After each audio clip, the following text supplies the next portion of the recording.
The Vera Talk Show. The Vera Talk Show. The Vera Talk Show. The Vera Talk Show. Let's talk about it. Let's talk about it. Let's talk about it. Let's talk about it. Let's talk about it. Let's talk about it. On the Vera Time Show. Let's talk about it. Yeah.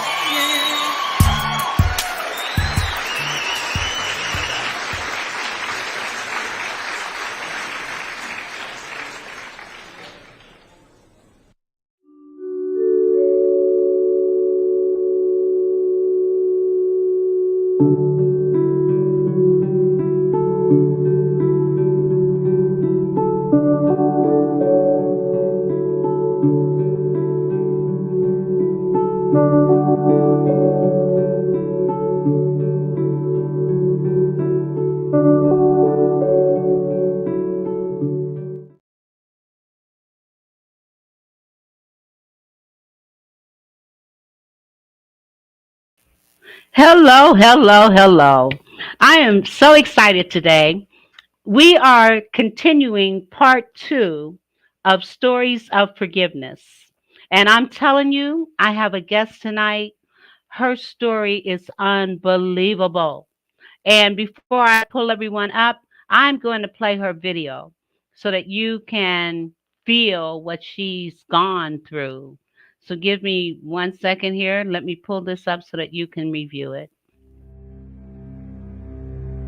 He always had a Cuban cigar dripping from his mouth 24/7. A wad of $100 bills in his pocket, and a .38 caliber Smith & Wesson snub-nosed gun either under his pillow in my parents' bedroom or somewhere on his person.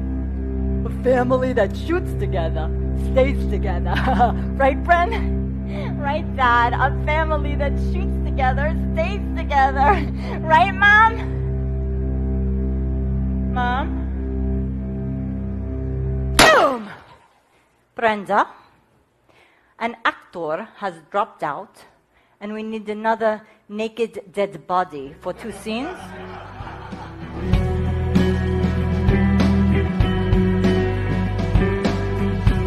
What would happen to my soul if I took my own life? I don't care that you're speaking to him on the front lawn. I want to speak to my father now. I know you're the mother, but give me the keys! Who do you think made the money? Anyway. We have to have a menage a trois. Let me go ask Sherry. I don't speak Italian either. Maybe it's a pasta. Come on. Come on. You guys are disgusting. Could you go upstairs to your bedroom and lock the door?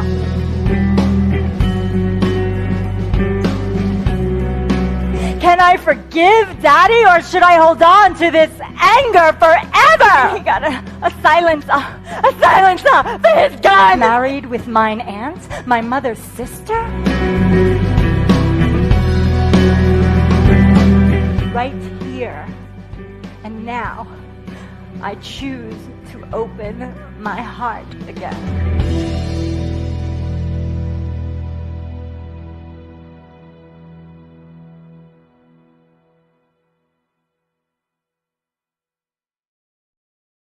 Can you imagine? Can you imagine having to forgive someone who killed your mother and married your aunt? Can you imagine that? Well, I have 3 guests here today.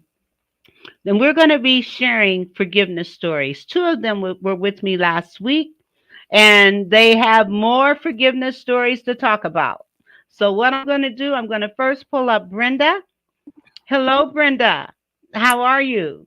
I am great. Thanks for having me. It's an odd experience watching my show as an audience member and having to Yes.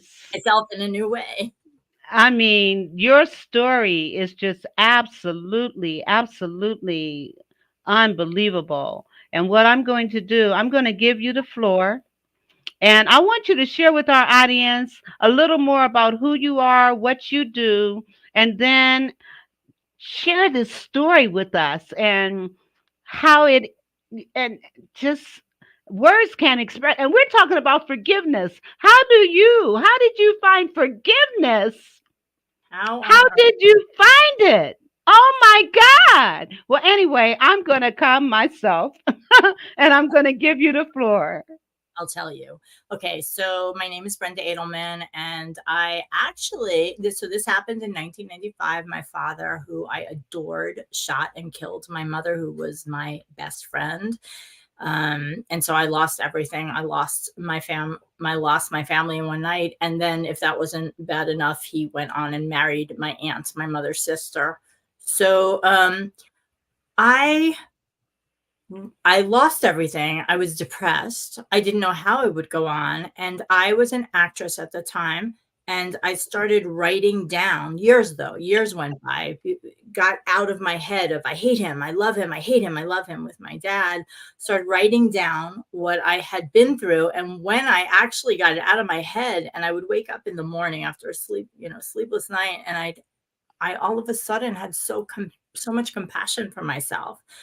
Um, and then I was an actress, and I decided to tell my story on stage in a class, not because I wanted to have a critically acclaimed one woman show, which I have now, and I've performed in, 4 countries and 10 states, but because I never thought I would take it past the class because I was so filled with shame. I hadn't done any of my inner work. But when I got up in that 100-person class in LA and shared about what really was going on in my life, it was the first time I wasn't hiding. I got so much love. I had a standing ovation. I had a director that wanted to work with me, a producer who wanted to work with me. So I just kept saying yes. And I put the show up in Los Angeles many moons ago at this point. People would laugh, people would cry, and I would still be absolutely miserable when I get home. And so I went back and got a master's degree in spiritual psychology, took time off from acting, and learned, okay, now that this has happened, how can I thrive again? And that's where I learned the foundation of the forgiveness work that I did, and I teach. I did take my dad to court for wrongful death after he got out of a 2.5-year sentence, a plea bargain. And but I took him to court from a place of self-honor and self-love versus revenge. And it was in this process of forgiving myself for ever trusting him. And forgiveness for me with him was letting go of the resentment that I held inside of myself, so that I still set a boundary, but I didn't have to have my thoughts about him wrecking my life. And when I did practice forgiveness is when my world opened up and I fell in love again. And so I started as a coach teaching on forgiveness for many years, probably from like 2006 to 2014. And then I started teaching storytelling because I had such success with my show and speaking that people would take me out to lunch, take me out to dinner. And it was like, I'm answering the same questions. Let me show people what it's like to really dig in, not just tell a vulnerable story, not just have the skills to present it, but also how do you heal while you're doing that, so that you don't you don't go home and you're not miserable, or you hide because you've been too exposed. And so I've been teaching performers how to tell their story on stage, and entrepreneurs how to tell a much more impactful story related to their business over the years. Oh, that is amazing. That is really amazing. And for you to have gone through that, and we're going to talk about what process you went through to forgive. But Yeah, before I was we, going to say that. So ask me the questions after, because it was a journey. Yeah. okay, I'm sure forgiveness is a journey, and people don't understand, it's a process, because when you've been hurt, when you've been, um, whatever the reason for the forgiveness, there's a lot of pain. There's a lot of uncertainty. There's a lot of things that go along with not being able to forgive. And so it is a process. Right now, I'm going to bring up CJ. CJ Grace. Hello, hello, hello. Hello, and I'm so proud to be on stage here with Brenda. I think Brenda's story is just so amazing. And one thing that I think is so apt is Brenda's email, her website is forgivenessandfreedom.com, because my view is without forgiveness, you have no freedom. You are Right. in your own prison all the time. And it's like somebody's done you wrong, and then you are continuing to do yourself wrong over and over and over and over. So it's absolutely vital. Yes, it may be beneficial for the other person to be forgiven, but actually there is more benefit to you yourself, because it will never, you have to do it, because otherwise they never release their hold on you. And in my case, I had what I thought was a perfect marriage. And it was I remember my 25th wedding anniversary with my husband was the best one ever. And I thought that we would be spending the rest of our lives together. I had no inkling that my marriage was going to crumble, but I found out that he preferred the attentions of a younger woman. One of many affairs he'd had throughout the marriage. I just didn't know about it. It was just by that time he really, I found out, and he didn't want to give her up. So he thought he could maybe have the two of us together.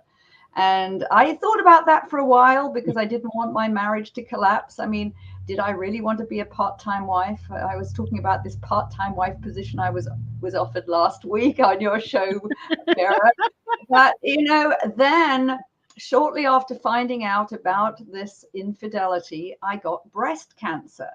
And the combination of the two, first of all, when I just found out about the infidelity, I tried to do some work on myself. I tried to forgive him. I thought, well, it always takes two, and life is a compromise. It's never perfect. And I thought that I had kind of worked things out, and I actually developed a kind of way of living, and we were sort of semi-separated, and I had a boyfriend of my own that I just started seeing, and I thought, well, this is okay, I can forgive him, I can live with this. Then I got breast cancer, and all of that stuff started churning around in my head again. So when you have something else happening, then all your nasty thoughts and negativity can come, it's like a fountain of mess coming out, when you start having more adversity piled on you, and you realize, oh, I thought I'd forgiven him, I thought I'd reached a sort of comfortable level of being, but no, I didn't. I have to kind of really still continue working on this, because getting breast cancer and dealing with it pretty much on my own, while he was in Europe with his girlfriend at a resort, and there was I going through chemo, and that doesn't work. You can't have a part-time husband like that when you're going through chemo, and so now, with that having happened several years ago, because I got that was in 2014 when I got that diagnosis of breast cancer, and it was in 2012 when I found out about the right at the very end of 2012, I found out about the infidelity, or the final infidelity, let's say, and then 2014, early 2014, I got breast cancer.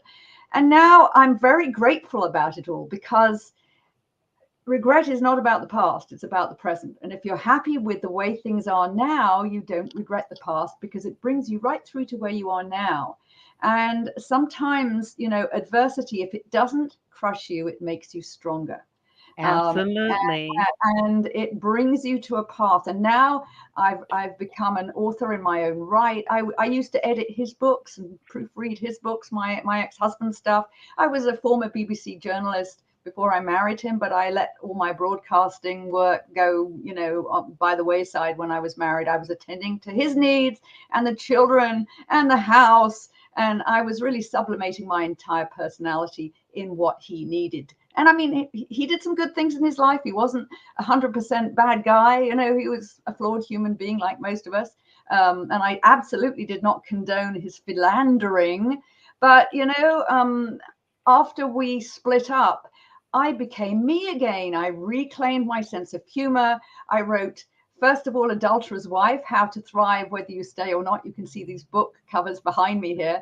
And then my second book, which came out in 2022, was My Wild Ride, How to Thrive After Breast Cancer and Infidelity. Because the fact is, there's a lot of connections between cancer and infidelity. One often follows the other. The more I researched it, the more I saw that, you know, women who undergo all kinds of adversity, in particular infidelity and broken relationships, are very often likely to suffer breast cancer. It's a common thing. And the other way around, I came across people who had breast cancer, and because they were sort of out of commission and not particularly interested in bedroom activities while they were going through chemo and radiation, what happens? The men start wandering off and seeing other women. So and I remember talking to one surgeon, for instance, and he was telling me how he had one woman who was undergoing surgery for breast cancer, and then she comes back home to a note on her table that her husband just couldn't deal with it anymore and had left her for somebody else. And you know, I point to this is so interesting because so oftentimes health issues are directly correlated with emotional, stressful times. And so your breast cancer and so during that time, I'm sure you're sick, you're going through this with this man, and yet you need to forgive him. And I know, and you said something that was just absolutely beautiful. You said that you have to, when you, now you like yourself. I mean, now you're happy with yourself, with all the things that you're going to and through right now. Had you not forgiven, you would have been still holding on to that. And Absolutely. we can't move forward looking back. And when we do not forgive, then we are holding on to things that have happened in the past. That's true. And And that's also why a lot of women, you know, they have very unpleasant relationships because they're with guys that really aren't treating them that well. But they have to leave them and forgive not only that guy, but but themselves, themselves. and not Yes, allow themselves to continue being treated like a doormat, because otherwise they will absolutely. recreate the same relationship with a new person. Uh, Absolutely. And not only that, once you get out of relationships like that, you don't just become a positive, confident person overnight. You know, it takes time because, like you said, you gave up everything to be a wife and a mother. And when that was gone, you had to recreate yourself. And that's it true. takes time. It takes Yeah, time to do that. that's true. And then there is also, particularly when you're going through things like cancer, there's this, some people try and impose this tyranny of positive thinking on you. Positive thinking is great, but you should never feel bad about feeling bad.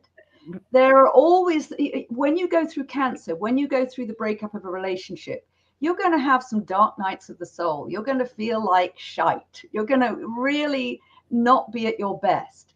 But it is a phase. You have to allow those emotions to go through you and come out.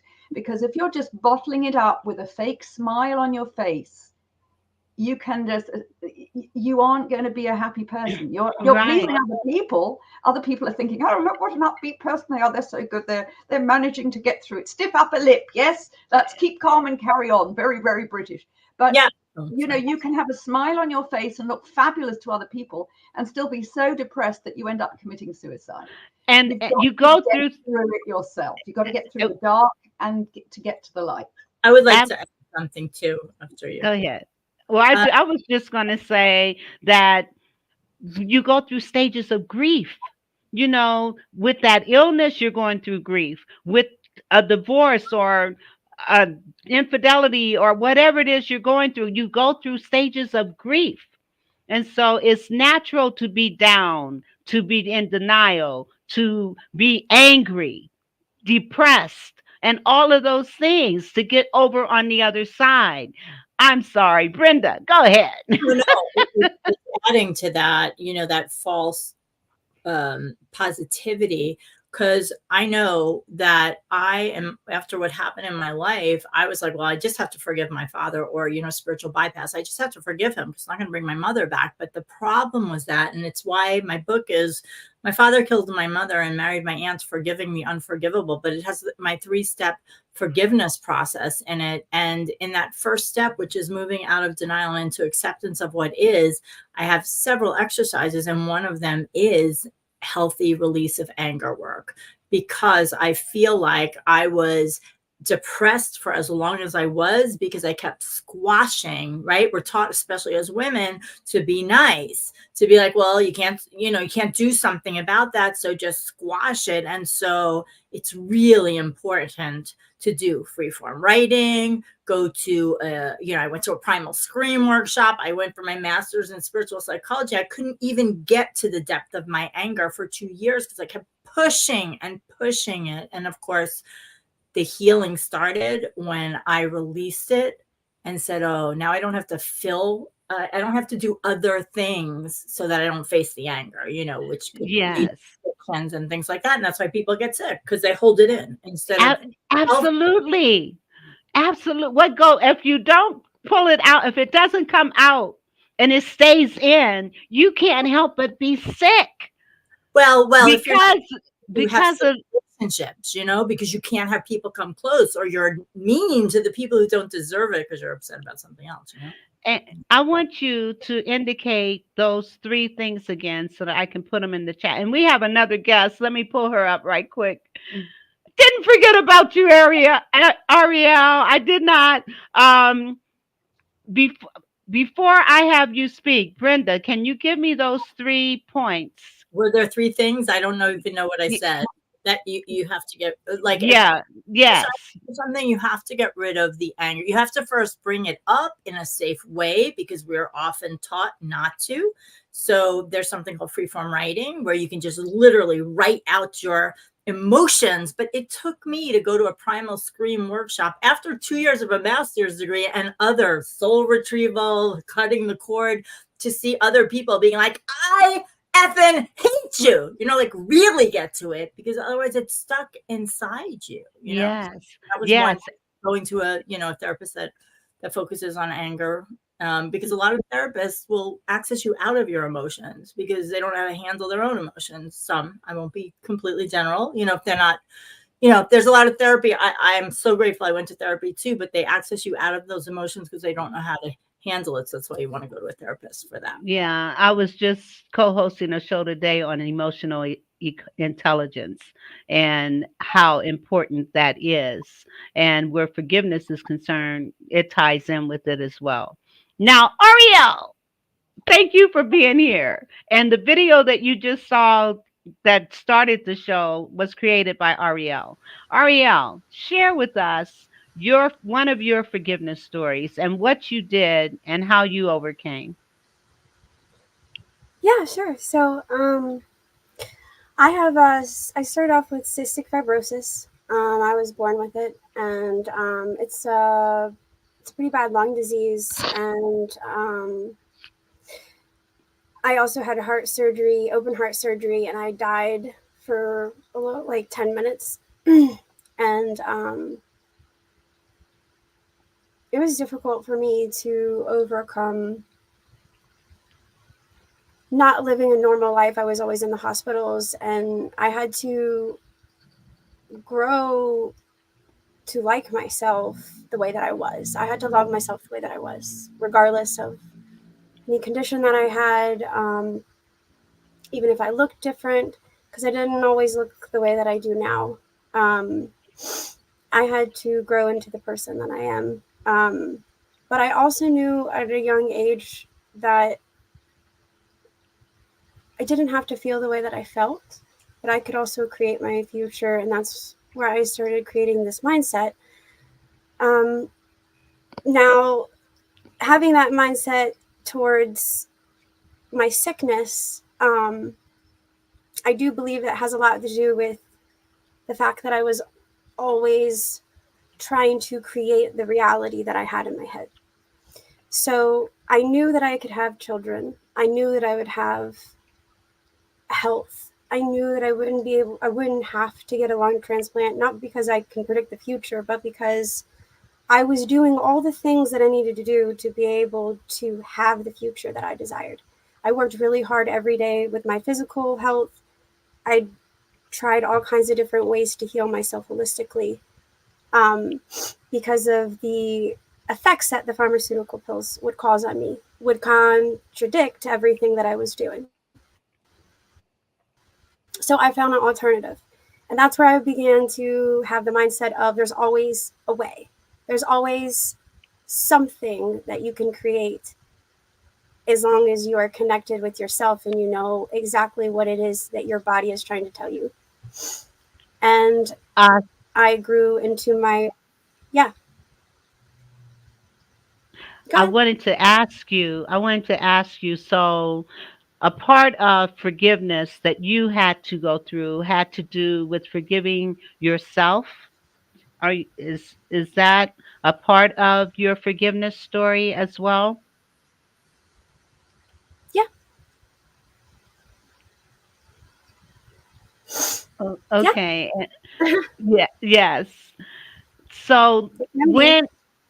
when when we talk about forgiveness, um, and Ariel, I know that you've gone through some things that where forgiveness has had to be a part of your growth and your becoming the person that you are today. Can you share with us some of the things that you did to kind of overcome some of the hurts and disappointments and discouragements that you've experienced yourself? Yeah. So all of that was kind of leading up to what I'm about to say. Um, I had to go through all that to be able to even overcome the things that I have overcome. Otherwise, it could be a completely different story. Um, I am constantly forgiving the person who is an alcoholic, who did things on levels that is extremely hard to forgive. Um, I don't particularly want to get into details, Right. but um, having to watch yourself do it every day in front of giving love while you're not receiving it is extremely difficult. And boundaries being put up, there's things that I had to learn how to do to still be able to live a healthy life. Yes. And it's extremely hard, but there's always a way to overcome the things that are in front of you. You just have to create your reality. And, if that person doesn't align and the boundaries aren't being met, then they have to go somewhere else. And they'll come back if it's allowed. At least that's what I've learned, that you have control over everything around you. Absolutely beautiful. Thank you. Thank you. And this is a tough topic, but is a topic that needs to be expressed because there are a lot of people out here that's hurting and not knowing how to forgive those who may have hurt them. So I want us to take a few minutes and I want each of you to share some of the things that you had to do to get past the hurt. And Brenda, your story is just unbelievable. I can't even imagine. And I want to ask you now your relationship with your dad. And I think you said he spent 3 years in jail. He spent 2.5 years on a plea bargain. He got 5 years, and for good behavior, they let him out for He should have been in for 20. shooting my mom in the head and killing her. But it's domestic violence, and there was a cleanup there for 8 hours. The police weren't called, and the gun disappeared. So my brother agreed to to the plea bargain. Yeah, I have two things I want to share. Okay. About the forgiveness process. I had a revelation that after my master's, that if I hated a part of my father, I hated a part of myself. If I shut my heart down to my father, somehow I was also shutting my heart down to myself. I was abandoning a part of myself.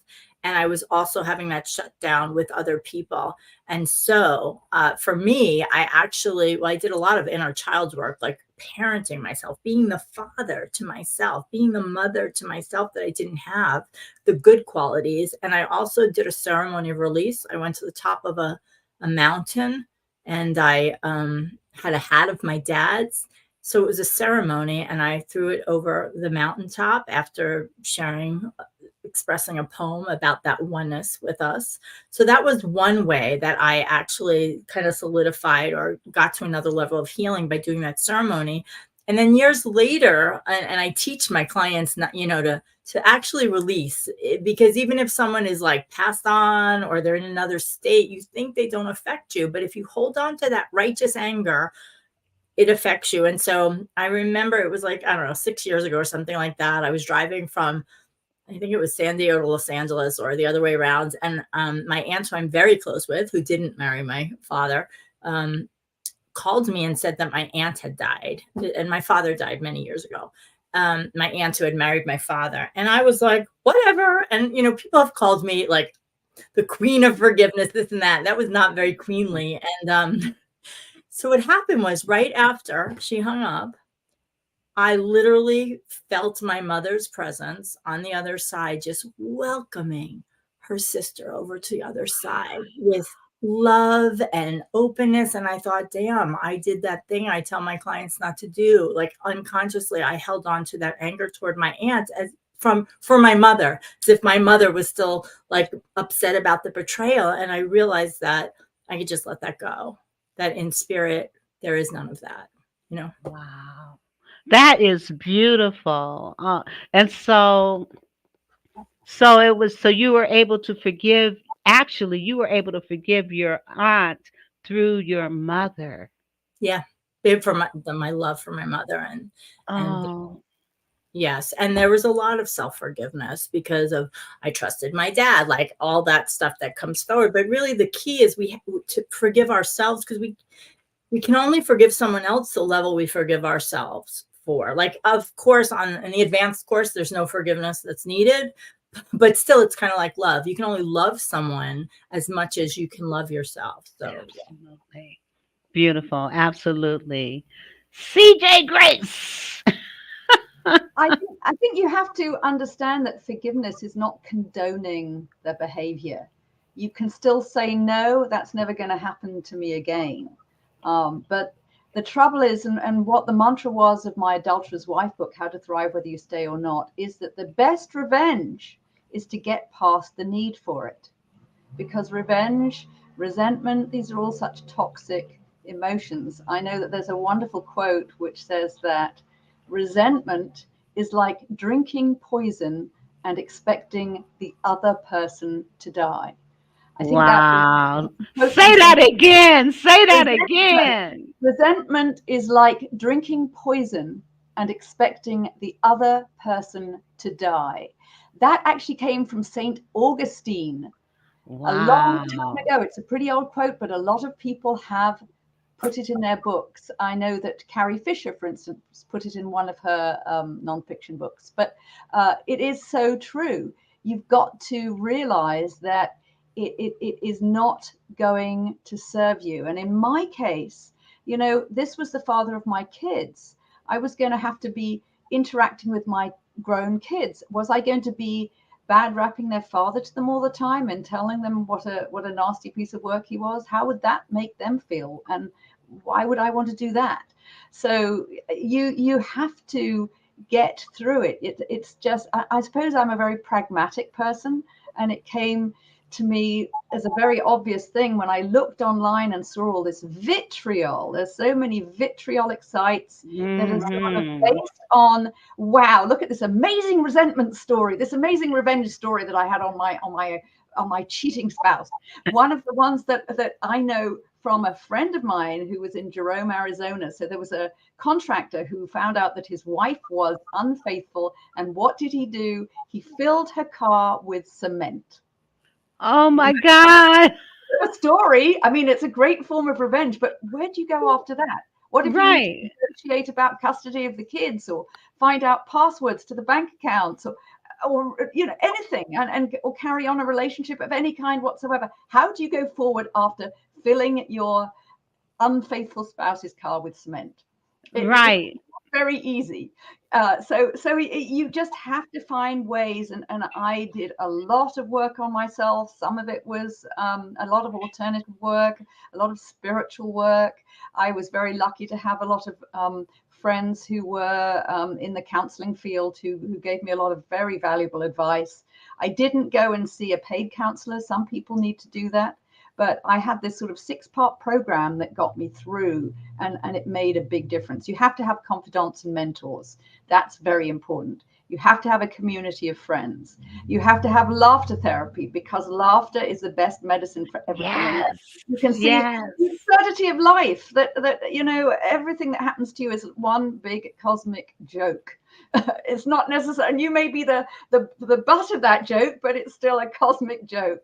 And then the fourth thing is that you have to love your body, which means you don't have to become beautiful inside, not necessarily outside, because I'm never going to be a supermodel, but you have to treat your body well, eat well, have enough sleep, eat a good diet, all of that stuff. And then that will make you feel better. You have to find your passion, do something that makes you want to get up in the morning, that makes you feel truly alive, that makes you feel like you have a path in life. And then the final thing I did, which is always a work in progress, is to try and become more mindful and live in the present. Because if you're just churning about the past, oh, he did this, and maybe if I'd have done that, it wouldn't have turned out that way, and maybe it was my fault, but why was he like that? And maybe he shouldn't have done this. What point is it? It's all gone. It's history. And then you can worry about the future. Well, oh my God, what's going to happen? I don't know where I'm going to be. And will I ever have a successful relationship with anybody else? And will my health ever come back to normal? Will I get cancer again? Well, what's the point? You can do things that promote a healthy, happy existence, but you can't see what's going to happen in the future. It doesn't exist. The future doesn't exist. Right. It All you have doesn't. It's is the now. present. And so if you're Yes. not enjoying the present, or if you're not even conscious of the present because you're worrying about the future and churning the past, you really aren't really, you're just not You're living. not living. You're not living. You can't move forward looking back. And if we can't focus on what's happening right now, this very moment, we're losing something, because each moment is a precious moment. It's Yeah, precious. No matter what it absolutely. is you're going through, but that moment, it won't come back. It's done. You can't reflect on it in the past because it's done. Right, right. You You know, could be and in the most and you can't beautiful even. place, with you could be swimming with dolphins in a gorgeous tropical paradise, and your mind's somewhere else. You're worrying what will they Yes. do. Come on It's not now. real to you. You're not enjoying what's in front of your nose. Absolutely. And Ariel, let me give you the floor. I was just curious. So Brenda, you have such Oh. a dramatic story. I'm interested to know a little more about your story and how you deal with dealing with interacting and forgiving at the same time, because I know that you feel those same feelings. I'm sure they still reoccur somewhat, right? When you're around him and the thoughts are running through your head, what does that look like for you? Yeah. Well, my father actually died back in 2004. But what I will say is, and I took him to court for wrongful death. So my mom was killed in 1995. I decided to take my dad to court for wrongful death in 2000, and then 2001 is when it was. Got my master's degree, started doing my storytelling. Interesting enough, because I teach a very specific way of doing a one-person show, I wrote my healing into existence. I truly believe it, because it's cathartic to write, but I actually played my father on stage. And what happened was, is that as a good actress, you cannot play yourself as a villain. And so I got to realize this is a man that had dreams, that um, had this relationship with my mom, that definitely had mental illness, like all of these things. And it helped me have an in to have compassion for him without condoning, of course, because I did take him to court for wrongful death too. And I didn't have him in my life anymore because he was not remorseful. And they never say have the person in your life. I'm sure he had, had sociopathic tendencies and narcissistic tendencies and all that. But what I will say is that while he was, thank God I got the master's degree in spiritual psychology, because I literally took a month from what they told me to do and measured, how do I feel when he calls me? How do I feel when we talk? How do we feel when I've cut him out of my life and I'm like, I'm not gonna get in touch with him? And I realized I was hurting myself with the way he wasn't even in my life, and I was still thinking about the past and not in the present moment. So for me, I realized, like, when I did this project, we were working on our worst relationship, and I thought it was gonna end with me reconciling with him somehow. And then I had this realization, like you were saying, Ariel, earlier, that he didn't take responsibility. He didn't talk about anything I wanted to talk about, that I could not have him in my life, that he was toxic for me. And on top of that, when I had the realization that, and I learned about narcissism, and that he literally thought differently than me, so I couldn't say, take responsibility, can't you see this? It freed up my energy so much. And all of a sudden I could really start taking care of myself. But with him, I did make the decision to take him to court for wrongful death, which was probably the most powerful decision I made in my life, to stand up to my father. And he skipped town. So in a way, I didn't have to deal with having him in my life again. However, I thought I had done all the healing. And then when he died, when I found out, I realized that my inner child was like, I thought I'd still have my dad back. And he was sorry. And so actually, when he died, I had a lot of freedom after the grief, and I just put it in its place. And I can tell you, and it's 20 years later, I can tell you that I am not triggered by stuff with my dad. I mean, I've here and there had things happen. And then because, like you, we've all done all this inner work, I address it. Like, I did something. I was performing in 2019 in Mexico with my one-person show, and 6 months before, on Father's Day, a friend was going to a shooting range. I'd done all this healing over my father, and I was like, I feel like I need to go to the shooting range. My dad and I used to go shooting together, and I went, and I healed something. I did a ceremony. I took the target sheet home. I did a healing ceremony. I went on stage the following month, and I've done my show for thousands of people. And in the moment where I I say, what happened in the show? I've always kind of played it the same way, really angry. I broke down in sobs and tears, because underneath that healing I had done in my life was sadness, and it was exquisite, and I got to heal myself more. So sometimes, I mean, that was, night 2019. So it was another layer of healing I didn't even know was there. But for the most part, I am not triggered by it. So the boundaries are really, really important, to just say, is this person loving? Are they regretful? Are they remorseful? If not, let them go, but out of love for yourself versus anger toward them. Amen. Now we've had several comments coming in that I want to just address, and then Ariel, please continue to help me interview. Appreciate it. And so become more mindful, living in the present. And then now he says, "Well, you got 3 guests, and no one brought anyone." Well, we promoted this. Let me tell you. Yeah, promote Uh, it. Promote it. yes, and yes, you promote it. Help us. Tell people to come.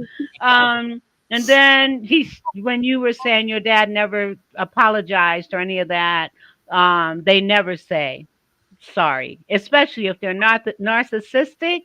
Right. But interesting enough is, when I was younger, I was like, why can't he just tell me what happened? Why can't he do this? And only in reflection and maturity, I'm like, why would he tell me what happened? What's he going to say? I shot her. I did this. Like, it's not going to make anything better. The closure actually does not come with the other person. The closure. Right, it does. And the beautiful thing is, It's been a journey. It's been a journey because even after you thought you had worked through all of this, you're on stage and it comes out again. And Oh, it that's happens. my technique. So I wasn't sobbing through the rest of the show. Yes. Right, right. But it happens that way. There may be things that trigger those things, even though you have forgiven. Sometimes there are things that happen that triggers you or brings that back, and there's a flood of tears or emotion. And that's the chance to be kind with ourselves. I probably with all of you, you realize this too. Sometimes that happens and people get mad at themselves because why am I already thought I dealt with this instead of that's an opportunity to be more compassionate with ourselves. Yes, awesome. Okay, Ariel.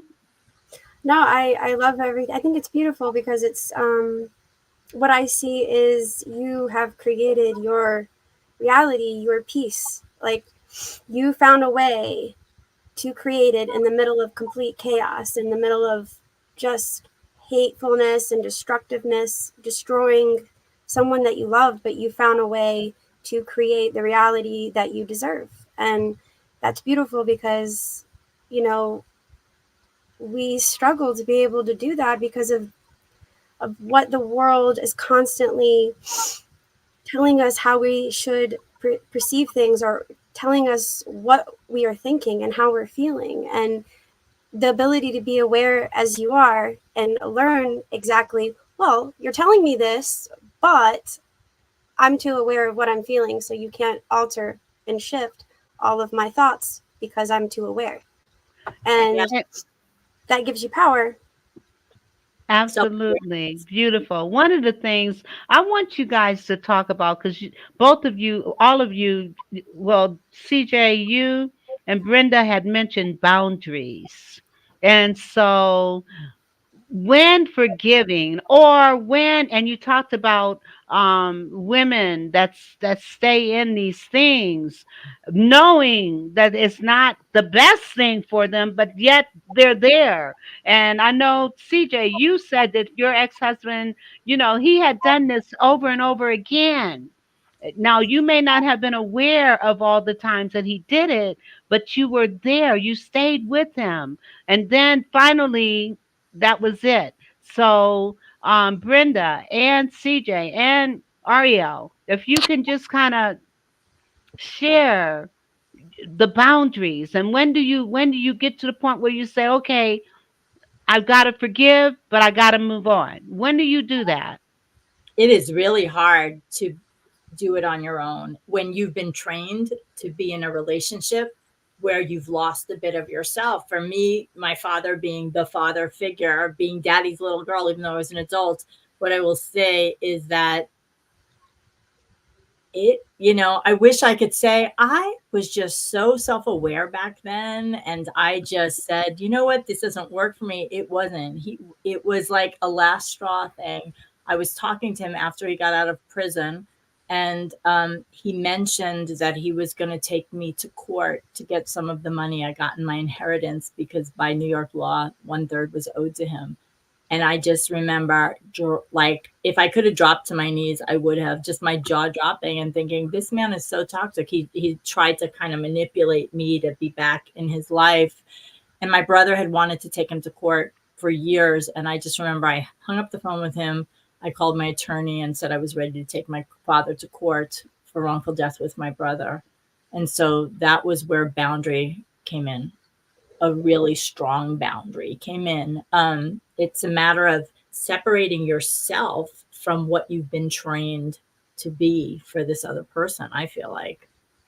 I hear you. And one of my forgiveness stories, I grew up my marriage was a mentally, physically, emotionally abusive, verbally abusive. And I stayed in that marriage for 3 years. And finally, when he attacked me in front of my son, I knew then I can't continue in this vein. Had he not attacked me in front of my son, I might have stayed in the relationship. But because he did, I knew then I could not stay in that relationship. But the thing is, prior to my marriage, I was confident. I was doing things. I mean, my life was going pretty good. And then I got married and it all left. All my confidence, all my self esteem, all the stuff that I have worked so hard to acquire, I lost it all. It literally took me 3 years to get back to myself. And when we're in the stuff, we don't realize. We No. don't realize what's going on. Yeah. Yeah. And the gaslight, there's gaslighting, there's all kinds of things where you start to question yourself if you're not. Well, for me, I was brought up in such a dysfunctional family, so I was kind of trained like that my father was the one who had the answers and this and that. So congratulations to get yourself back in 3 years, right? So many people don't even get themselves back. Well, I figured for every year of marriage, it took that many years and it's a continual work. It's not like the Yeah. 3 years, and plus I had my son, and I knew I did not want that to impact him. So I had to, as I'm building my confidence, I had to build his as well, and the things I was doing for myself, I need to do for him as well. But it's hard. It's really hard to just let go. I know. Especially, We're trained to stay in those roles, I feel like. And yes. it does become habitual. Like for any of you who have studied Joe Dispenza or something like that, it's not just like mental thoughts and being positive and affirmations. It's like in your brain, the grooves in your brain of like, this is what I do. This is the habit. This is who I listen to. And then if you don't know how to connect with your inner voice, because there's so much noise in the world and you haven't heard about, like, that was pivotal for me, being in silence and doing inner child work, learning about that. And Yes. I took a controversial view because I was really grateful that I didn't know about my ex-husband's philandering throughout the marriage, because that meant that we had children that could live in an intact home, that we didn't have to choose between splitting up and having the children have to go from one home to the other. And my ex-husband was very hands-off with kids, so they wouldn't have had they would have had much nurturing over on his turf. And so I was grateful to be able to do that and not have to either live apart with the children living in two homes or live together with that horrible resentment that would have hung over probably both of us and made the kids really have to wonder what's going on between mom and dad. And a lot of people said to me, oh, if I would have known, I would have left right away. I would have found myself another partner. How could you stay with somebody if you had even a slight inkling that they were being unfaithful? Well, maybe I was being deliberately blind to what was going on. I don't know, but I stuck with him until I actually found out, until it was so clear. It sort of hit me in the face with a text on the phone when I was trying to set up his phone to a new phone. And at that point, a text came in from his current woman. It couldn't have been more blatant. And so, and he wasn't willing to let her go. He said he was in love with her and all of this kind of stuff. And by that time, the kids were out of the house. And so at least, even though it is horrible for the children, even if they're grown, when their mom and dad split up, it was nowhere near as bad as it would have been for them if they would have still been young and living in the house. So, well, let me ask you. Controversial view, though, some people really did not agree with me on that. Well, let me ask you, if you had known when your children were still young, and I know this is hindsight 20, would you have stayed, or would you have, what do you feel you would have done?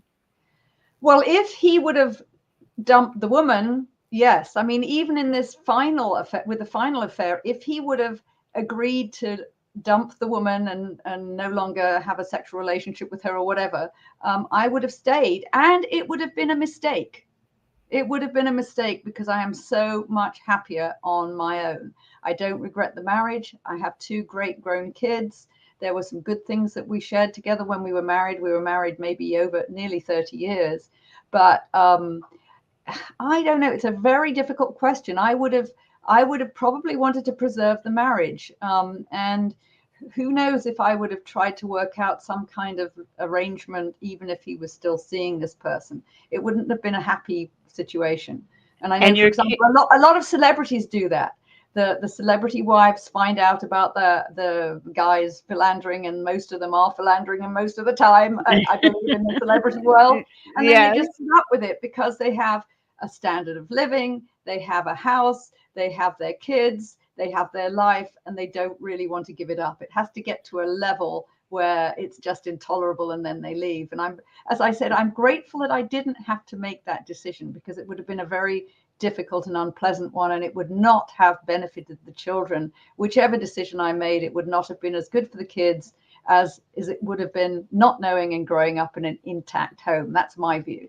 That's what I right. think. But if the intact home is toxic, if the in if the home, an intact home, if kids are seeing how each other are being treated, That's you true. But know, in your case, you had a violent husband. My husband was not violent. I mean, right. he may have been sort of verbally unpleasant at times, but not, he just was, like compliments were about as rare from him as a polar bear in the tropics. I mean, I didn't But get a lot of no, compliments. But right. And apart from that, he didn't hit me. We had a good standard of living. He worked hard at his job. He didn't have an alcohol problem. He didn't have a drug okay, problem. So okay. it wasn't A totally different terrible. situation. It's a Yes. different situation. I think if you're involved with, if you have a domestic abuse going on, you do need to get out of there and find a safe haven. That's a whole different story. I wasn't, Yes. thankfully, and I'm grateful that I wasn't in that Yes. situation. Well, that's awesome. And you know what? Can you believe it is fit? We have 4 minutes left, and I have not done one commercial. And I've got to, oh my God. Oh my God. I got to do one. And then I'm going to come back and we've, we've, I'm going to give Ariel some time to say some things before we leave. We're going to have to do this again. Oh my goodness. I cannot believe this time went by so fast. And oh my goodness. Okay, hold on. Let me do this commercial right quick. Your trauma talk. Your trauma. Oh, yeah.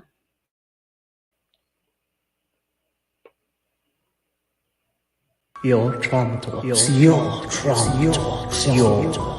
Your trauma talk. Your trauma. This is your trauma. Life is full of surprises.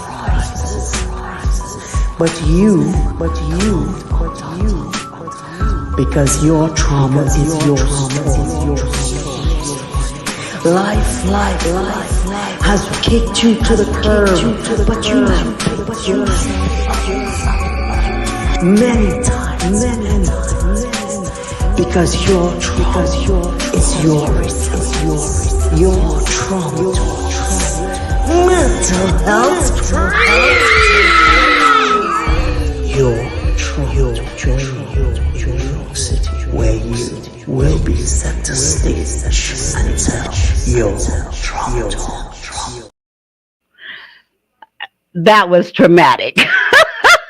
Your trauma talk is, and actually the one that's coming up is June 13th. And I'm honored to be one of the speakers for that. In New York on Broadway, June 13th. And if you are interested, I'm going to put up the flyer right quick, and the QR code is on it. So click the QR code and check it out. Your trauma talk. That's what we're talking about today. We're talking about trauma, the trauma that we have to forgive. And if we don't forgive, then we're hurting ourselves more than we're hurting anybody else. So there's the QR code. Click it, and I have to stop this banner in order for you to click it. So click the code, and I hope to see you in New York on June 13th. All right. I can't believe the time. Can you guys believe the time? All right. Ariel. Well, I kind of lost track of where we were. But I am just very thankful that I get to be here with you ladies. And yeah, I mean, we all have our stories and we all create our realities. We're all responsible for who we are, who we become. Um, we're also responsible for our traumas and healing ourselves. And that's all a learning process that we've all had to embark on ourselves. So it's nice to be in the room with similar people who have and understand the concept of actually healing and not just blaming someone else or putting a band-aid over it, but truly discovering what that means within ourselves so that we can live at the highest level, because there's no limit to that, you know. Amen. Thank you. And CJ and Brenda, quickly, a few words. I can't just not let you say something. Maybe I should talk first because I think the show should close with Brenda because she has such an incredible, fantastic story. I mean, I don't know. I'm bowled over with what she's been doing and how she's got over this. Can you imagine turning very, very bitter lemons into lemonade? That's exactly what she's doing. So, yeah, I mean, people say that the universe only sends you what you can actually deal with. Whatever trauma, whatever adversity you get is stuff that you can deal with and that you can go through and come out the other side a better person than where you were beforehand. And I think that sometimes if you're stuck in that dark tunnel, you may not see the light at the end of it, but it is there. And it's just a question of putting one foot in front of the other and coming out at the other side and letting go. Forgiveness is part of letting go, it's part of freedom. And without forgiving, which doesn't mean you let somebody off the hook and you condone what they've done, but without forgiving, without truly forgiving, you are not freeing yourself from the prison of your past. Amen. Thank you. And finally, Brenda. Yes, I agree with what everyone says. Thank you so much for having me on here. I've been just feeling so connected to you guys, and thank you for your kind acknowledgments. Everything they said, and yeah, it's about being kind to yourself, letting yourself off the hook if you've trusted someone that was untrustworthy, but starting to be conscious so that you don't make those same decisions. Inner child work was something that was just fantastic for me, as far as, well, would my inner child like me being around that person? And then getting in touch with your own, inner guidance system. And then I always reference the quote by Shakespeare, this above all else, to thine own self be Be true. true. Yes. Thank Awesome. Thank you. Listen, please share this program with your friends and your family. Please. This is a part of the Forgiveness Project, and we're going to be doing forgiveness panels throughout the rest of these next few months. So please share this. And if you are having issues with forgiveness, know that you're hurting yourself more than you're hurting the person that you need to forgive. God bless you, and we will see you next week. No, we'll see you on Thursday. So please, ladies, hold on for a minute, okay? So God bless you. We'll see you on Thursday. Bye. The Vera